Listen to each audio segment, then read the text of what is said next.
Pegawai pensiun dan wafat masih digaji Pemprov DKI Jakarta. Ucapan Ahok benar lagi, ditulis oleh Widodo SP dari siwa.com. Ketika diadakan debat calon gubernur dan wakil gubernur DKI Jakarta pada 2017 lalu, saya ingat betul Ahok pernah mengumpamakan calon penerusnya nanti. Jika memang ia tidak lagi menjabat sebagai gubernur DKI Jakarta, seperti om dan tante, bukan seperti orang tua, ayah dan ibu terhadap warga DKI Jakarta. Ahok bukan mau menjelek-jelekan kebiasaan om dan tante di Indonesia, melainkan sedang memberi warning keras soal cara memimpin penerusnya kelak yang hanya akan melakukan sesuatu yang tampaknya baik dengan disiplin dan ketegasan rendah, tetapi ujungnya sebenarnya tidak baik bagi masa kelangsungan hidup warga DKI Jakarta. Ahok menggunakan analogi itu, mengingat sebagai om dan tante di Indonesia kan kerap melakukan hal yang berkebalikan dengan didikan yang telah diberikan orang tua kepada anak mereka. Ahok juga pernah berkatakan bahwa setelah ia tidak lagi menjabat nanti, silakan saja penerusnya berfoya-foya, tetapi jangan harap bisa dilakukan pada masa Ahok menjabat. Untuk memproteksi APBD bahkan demi menjaga supaya sekecil mungkin ada potensi uang daerah dikorupsi atau dibuat bancakan, Ahok lantas menerapkan sistem e-budgeting. Sebuah peringatan yang hanya dapat dimengerti oleh calon pejabat publik yang mengedepankan kepentingan rakyat bukan sekedar berkuasa, lalu bertindak semaunya sendiri. Namun sepertinya itulah yang kini terjadi di Jakarta, bukan?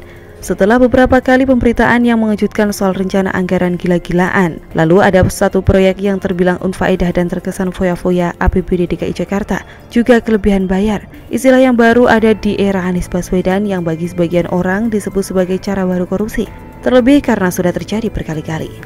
Dan kini percaya atau tidak masih terkait keanehan dalam penggunaan uang daerah yang notabene pajak rakyat Jakarta ada di sana, terkait pembayaran gaji untuk orang-orang yang seharusnya sudah tidak perlu digaji. BPK menemukan sejumlah catatan dalam anggaran pemerintah Pemprov DKI, seperti dilansir Antara, di mana salah satunya yang paling mengejutkan adalah pembayaran gaji dan tunjangan kinerja daerah atau TKD bagi pegawai yang sudah wafat atau pensiun pada 2020 senilai 862,7 juta rupiah. Dan jika menurut kabar yang saya baca, temuan tertulis dalam laporan hasil pemeriksaan atau LHP dalam hal laporan keuangan pemerintahan DKI Jakarta tahun 2020 yang disahkan oleh Kepala BPK Perwakilan DKI Jakarta Pemut Aryo Wibowo pada 28 Mei 2021. Apakah orang itu tidak membaca terlebih dahulu dan main tanda tangan saja untuk mengesahkannya? Kalau keanehan tadi belum cukup, masih dalam rangkaian pemberitaan yang sama, Pemprov DKI Jakarta sudah ketahuan masih membayar gaji pegawai yang melaksanakan tugas belajar dan pegawai yang dijatuhi hukuman disiplin. Memang pada akhirnya sebagian dari gaji yang nyeleneh itu dikembalikan setelah dilakukan pemeriksaan lebih lanjut sampai 31 Desember 2020. Bagi saya, ucapan Ahok sebagai pembuka tulisan ini ada benarnya. Bahkan bisa dibilang lagi-lagi Ahok benar terkait upaya penggunaan uang rakyat untuk berfoya-foya dengan berbagai macam gaya, seperti yang mewarnai pemberitaan di media sejak Anies Sandiaga memulai tugasnya sebagai pasangan pemimpin di DKI Jakarta. Bagi saya, pemberitaan tentang pembayaran kepada orang-orang yang sudah tidak berhak menerima, bahkan mustahil masih menerima gaji ini semakin menunjukkan ketidakbejusan Anies dalam menjalankan fungsi manajerial dan kontrol ketat terhadap penggunaan uang rakyat yang seharusnya dijaganya dengan baik. Terkuaknya kasus ini kita harapkan dapat membuat KPK berpikir untuk segera memanggil Anies Baswedan yang dimulai dari pemeriksaan terkait pembebasan tanah, juga berbagai temuan soal kelebihan bayar yang sudah menghiasi pemberitaan di media massa, media online hingga media sosial. Kalau perlu, sebelum Senin sudah ada surat dilayangkan ke kantor Gubernur DKI Jakarta, biar Senin sudah bisa hadir untuk diperiksa. Biar ada kesibukan sedikit dengan mondar-mandir ke kantor polisi daripada main ke kebun binatang untuk menjenguk harimau yang kena COVID. Ingin tahu lebih menarik? Yuk simak video selanjutnya. 7,07% ini memberikan klarifikasi kepada kita semua, ya, bahwa dengan membaiknya penanganan kesehatan dan pada akhirnya itu memberikan klarifikasi ekonomi kita membaik. Ekonomi melesat, Jokowi tampar bacot Fadlizon Demokrat Rizal Ramli, ditulis oleh Nina Nur dari siwa.com. Bicara soal pandemi, beberapa kali saya membaca ucapan syukur yang dilontarkan oleh netizen. Bersyukur bahwa pandemi global berlangsung ketika presidennya adalah Jokowi. Mungkin memang sudah takdir. Kebayangkan kalau pandemi berlangsung di masa SBY, mengatasi kebakaran hutan saja nggak sanggup, membangun wisma atlet saja nggak selesai alias mangkrak, dan ketika sekarang ada pandemi, Demokrat sangat gencar menyuarakan lockdown. Hebatnya Presiden Jokowi sudah kerja keras menangani pandemi dan imbas ekonominya, masih ditambah dengan serangan para elit politik terhadapnya. Dan Presiden Jokowi tetap tegar, tetap sekeras berlian, malah tetap sanggup bermain catur menghadapi para pengacau negeri ini. Sekarang kita bicara soal imbas ekonomi dari adanya pandemi. Pandemi COVID berlangsung secara global, nggak cuma di Indonesia. Jadi imbasnya pun melambatkan roda perekonomian semua negara dunia. Rata-rata ekonominya minus, mau di Asia, Amerika, ataupun Eropa. Dan kira-kira setahun lalu pada kuartal 2 tahun 2020, ekonomi Indonesia akhirnya jadi minus. Sejak itu para elit politik ini seakan berlomba menyalahkan, menuduh, dan menghujat Presiden Jokowi. Fadlizon menyebut pemerintah terbukti lamban dan salah resep dalam mengantisipasi terjadinya krisis. Menurutnya, perekonomian kita merosot lebih buruk, sehingga semua harus waspada terhadap narasi optimis yang selalu didengungkan pemerintah.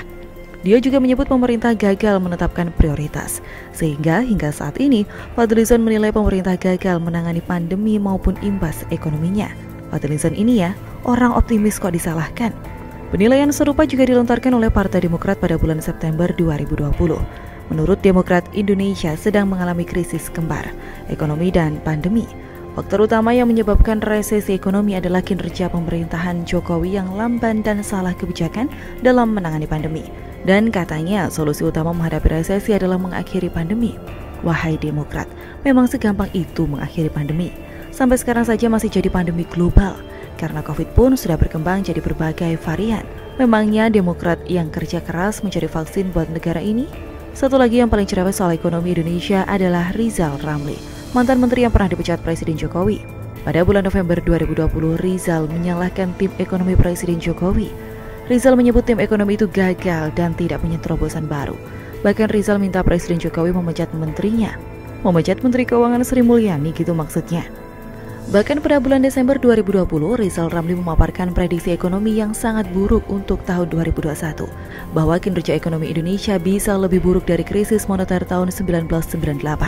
Rizal menyebut Presiden Jokowi go down bersama dengan Sri Mulyani dalam kinerja keuangan. Pokoknya semua kebijakan yang diambil oleh Menteri Keuangan Sri Mulyani tidak ada yang benar bagi Rizal. Semua disebutnya semrawut. Entah sudah berapa kali Rizal Ramli ini minta Presiden Jokowi untuk mundur. Berasa dia yang paling pintar se-Indonesia kali ya, tapi siapa juga yang percaya. Kembali ke masa sekarang, sekitar 1 tahun sejak Indonesia resmi masuk dalam kondisi resesi ekonomi, Presiden Jokowi dan jajarannya berhasil mempertahankan kestabilan ekonomi dan kondisi sosial. Walaupun ekonomi memang melambat, kondisi ekonomi dan sosial negara ini masih jauh lebih baik ketimbang negara-negara lainnya. Apalagi jika dibandingkan dengan negara dalam kondisi konflik, seperti Yaman dan Afghanistan. Buru-buru mau vaksin. Indonesia selalu kedatangan suplai vaksin berkat kerja keras Presiden Jokowi dan jajarannya. Kita sudah dalam jalur yang benar menuju kekebalan kelompok yang akan sangat menunjang pergerakan ekonomi. Bagaimana dengan pertumbuhan ekonomi? Ternyata Presiden Jokowi berhasil membawa perekonomian Indonesia menjadi jauh lebih baik, melesat hingga 7,7%, tertinggi sejak 2004. Disampaikan oleh Badan Pusat Statistik atau BPS, ekonomi Indonesia mengalami pertumbuhan yang impresif pada kuartal 2 tahun 2021, bahkan lebih tinggi dari ekspektasi pasar. Kalau kita bandingkan pada triwulan 2 tahun 2020 atau secara Y on Y, perekonomian Indonesia tumbuh 7,07%. Aktivitas ekonomi membaik seiring dengan membaiknya kondisi ekonomi negara-negara mitra dagang Indonesia, menyebabkan pertumbuhan ekspor, sedangkan konsumsi rumah tangga di dalam negeri juga membaik. Beberapa faktor yang mendukung melesatnya pertumbuhan ekonomi itu antara lain tumbuhnya penjualan eceran, naiknya penjualan kendaraan, dan naiknya mobilitas penduduk dengan menggunakan berbagai moda transportasi. Gimana Fadlizon, Demokrat dan Rizal Ramli? Saya lihat di berita Fadlizon sok sibuk mengurusi kenapa Wakil Presiden AS Kamala Harris tidak mengunjungi Indonesia. Partai Demokrat masih saja mengurusi warna cat pesawat kepresidenan. Sedangkan Rizal Ramli mengaku diserang buzzer. Nggak ada satupun yang berani mengakui kehebatan pencapaian Presiden Jokowi atas melesatnya ekonomi Indonesia. Malu, nggak sanggup menjilat ludah sendiri, kehilangan kata-kata, kena amnesia, atau mulutnya terasa pedas kena tamparan dari Presiden Jokowi?